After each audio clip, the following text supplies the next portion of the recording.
Assalamualaikum warahmatullahi wabarakatuh. Anak-anakku sekalian, bagaimana kabar kalian hari ini? Semoga kalian sehat selalu. Hari ini materi kita yaitu fikih. Sebelum kita mulai, marilah kita membaca basmalah terlebih dahulu. Bismillahirrahmanirrahim. Kita hari ini akan membahas bab 2, melanjutkan materi minggu yang lalu, yaitu binatang yang halal dan haram. Minggu yang lalu kita sudah membahas binatang yang halal. Kemarin binatang yang halal itu binatang yang diperbolehkan untuk dikonsumsi. Contohnya binatang ternak, kambing, sapi, kuda juga boleh, ayam, dan lain sebagainya itu boleh lah. Sekarang kita akan membahas tentang binatang yang halal, yang haram untuk dikonsumsi. Yang pertama kita akan bahas pengertian binatang haram. Kedua, dalil binatang haram. 3, jenis binatang haram. Kemudian manfaat mengkonsumsi binatang haram. Silakan dibuka halaman 33 sampai 37 ya. Buku paketnya silakan disiapkan. Yang pertama pengertian binatang haram. Apa itu pengertiannya? Yaitu binatang haram adalah jenis binatang yang dilarang untuk dimakan karena berpengaruh buruk bagi tubuh, baik karena karakter hewan maupun jenis hewan halal dikonsumsi, tetapi proses penyembelihannya tidak menyebut asma Allah atau membaca bismillah, atau digunakan untuk sesaji. Jadi binatang yang haram yaitu binatang yang dilarang untuk dikonsumsi menurut syariat Islam. Walaupun jenis hewannya itu halal, tapi cara penyembelihannya itu tidak benar, tanpa menyebut nama Allah, atau digunakan sesaji, maka binatang tersebut haram hukumnya untuk dikonsumsi. Status haram pada hewan telah ditentukan dalam Al-Quran dan hadis. Oleh karena itu, kita tidak boleh menghalalkan hewan yang telah diharamkan oleh syariat Islam, yaitu kalian pahami, garis bawahi ya. Jadi binatang haram itu binatang yang dilarang untuk dikonsumsi. Kemudian dalilnya, ini kamu lihat buku paketnya halaman 33 sampai 34 itu surah Al-Maidah ya.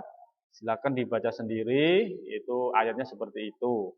Saya bacakan artinya, diharamkan bagimu memakan bangkai, darah, daging babi, daging hewan yang disembelih atas nama selain Allah. Jadi kalau menyembelih dengan tanpa menyebut nama selain Allah, maka haram hukumnya. Yang tercekik, yang dipukul, yang jatuh, yang ditanduk, dan diterkam binatang buas, kecuali yang sempat kamu menyembelihnya, dan diharamkan bagimu yang disembelih untuk berhala. Enggak boleh kalau untuk berhala. Kemudian Quran surah Al-An'am ayat 145. Itu kamu baca sendiri. Dan artinya juga kamu baca. Ini dalil ya, dalil binatang yang haram. Jadi sudah jelas dalilnya. Nah, kalau sudah jelas dalilnya seperti ini, maka kita tidak boleh makan binatang sembarangan. Ya, ini hadis Rasulullah diriwayatkan oleh Imam Muslim, kullu dzinabin minas sibai fakluhu haramun. Setiap binatang buas yang bertaring haram dimakan. Jadi binatang buas bertaring itu giginya ada yang panjang 2 itu untuk mencapik-capik itu tidak boleh dimakan, atau binatang tersebut juga termasuk binatang yang haram. Kemudian sekarang jenis binatang haram.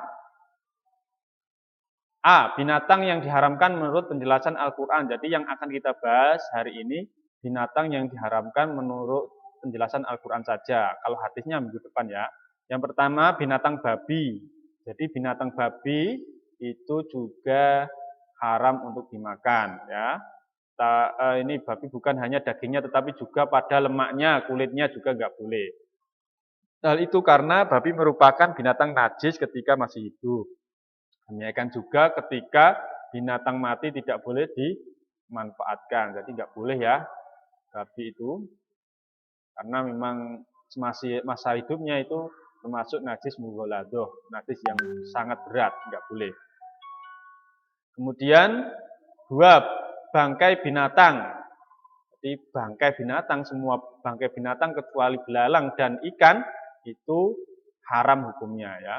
Bangkai yaitu hewan yang mati bukan karena cara syar'i, baik karena mati sendiri atau karena sebab-sebab tertentu. Jenis-jenis bangkai berdasarkan Quran surat Al-Maidah ayat 3. Yang pertama al-munhaniqah, yaitu binatang yang mati karena tercekik. Al-mauqudah, yaitu binatang yang mati karena dipukul. Al-muntarodiyah, yaitu binatang yang mati karena jatuh dari ketinggian. An-natihah, yaitu binatang yang mati karena ditanduk binatang lain. Ya, jadi nggak boleh. Contohnya ada hewan harimau atau tarung, ya, ada ayam tarung dan ayam yang satu itu mati, maka ayam yang satu itu menjadi haram hukumnya. Kemudian selanjutnya bangkai binatang, ya, hewan yang mati karena dimangsa oleh binatang buas, nggak boleh dimakan. Matinya karena dimangsa binatang buas, nggak boleh. Contohnya ini ada macan memangsa kambing dan di situ macan itu menyisakan sedikit, maka yang sedikit tidak boleh dimakan. Semua hewan yang mati tanpa penyembelihan, misalnya disetrum, nggak boleh disetrum. Kecuali belalang dan ikan tuh nggak apa-apa. Semua hewan yang disembelih dengan sengaja tidak membaca basmalah, ketika menyembelih itu juga haram hukumnya hewannya untuk dikonsumsi. Semua hewan yang disembelih untuk selain Allah walaupun dengan membaca basmalah. Menyembelih hewan dengan membaca basmalah tetapi itu untuk persembahan atau sesajen itu juga tidak boleh dimakan.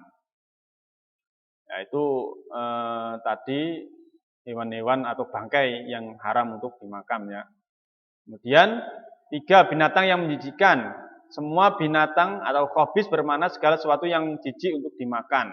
Contoh ular, ulat, lalat, kutu, kecoak, kumbang, cacing, bekecot, dan sejenisnya, serta berbagai hewan kecil yang hidup di darat lainnya atau hasyarah. Jadi semua hewan yang menjijikkan menurut syariat Islam itu hukumnya haram. Jadi menurut syariat Islam, ya, bukan menurut kita. Banyak yang tanya, Pak, bekecot itu kok haram atau halal? Nah, itu untuk bekecot itu ada banyak pendapat, ya. Ada yang mengatakan itu halal, ada yang mengatakan itu haram. Lebih baik kalau ada perbedaan pendapat seperti itu, lebih baik kita menjauhi, ya. Yang halal saja masih banyak. Kita cari yang jelas-jelas halal saja, ya. Kalau bekecot itu masih ada perbedaan pendapat, mending kita menjauhi itu saja, jangan memakan bekecot. Kalau di buku ini itu termasuk binatang yang menjijikkan, maka tidak boleh dimakan. Nah, untuk hati-hati. Itu tadi binatang-binatang yang haram untuk dimakan menurut Al-Quran. Nah, sekarang penyembelihan binatang, caranya bagaimana? Ini kita simak, ya. Secara tradisional, binatang biasa disembelih dengan menggunakan alat sederhana, seperti pisau yang tajam. Biasanya dalam penyembelihan tradisional, jumlah hewan yang disembelih sangat sedikit dan hanya untuk dikonsumsi kalangan terbatas. Cara penyembelihan binatang dengan cara tradisional sebagai berikut. Nah, ini caranya bagaimana untuk menyembelihnya. Yang pertama, ini agak ketutupan, maaf, ya. Yang pertama, menyiapkan terlebih dahulu lubang penampung darah. Itu kamu bisa simak halaman 36 sampai 37, ya. Jadi sebelum kita menyembelih, kita persiapkan lubang untuk darah. 2, peralatan yang akan digunakan untuk menyembelih disiapkan terlebih dahulu pisau. Pisaunya harus tajam. 3, binatang yang akan disembelih dibaringkan menghadap kiblat, lambung kiri bawah, ya. Jadi menghadap kiblat, terus lambung yang kiri di bawah. Kemudian leher binatang yang akan disembelih diletakkan di atas lubang penampung darah yang sudah disiapkan. Lehernya ditaruh di atasnya lubang yang sudah kita buat tadi. 5, kaki binatang yang akan disembelih dipegang kuat-kuat atau diikat. Kepalanya ditekan ke bawah agar tanduknya menancap ke tanah. Jadi kakinya harus diikat karena khawatir nanti ketika disembelih itu mancal-mancal, nanti malah bisa lepas. Terus kepalanya ditekan ke bawah. Kalau kambing itu ada tanduknya biar nancap ke tanah, biar gak obah.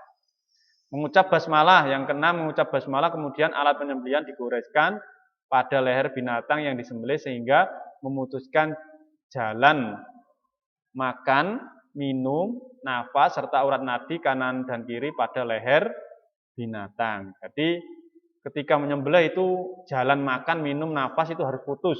Ya, harus putus, kemudian nadi kanan dan kiri juga harus putus, ada 3 itu.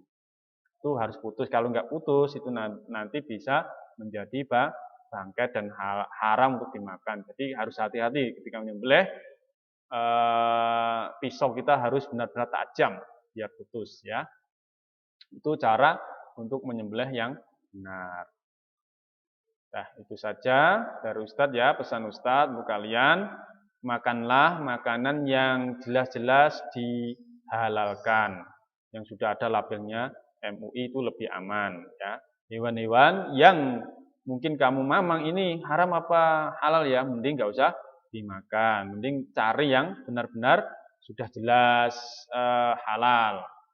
Seperti bekicot tadi kan masih ada perbedaan pendapat, mending kita jauhi. Dari Ustaz, kurang lebih mohon maaf, kita akhiri dengan bacaan hamdalah bersama alhamdulillahirabbil alamin dari Ustaz. Kurang lebih mohon maaf. Assalamualaikum warahmatullahi wabarakatuh.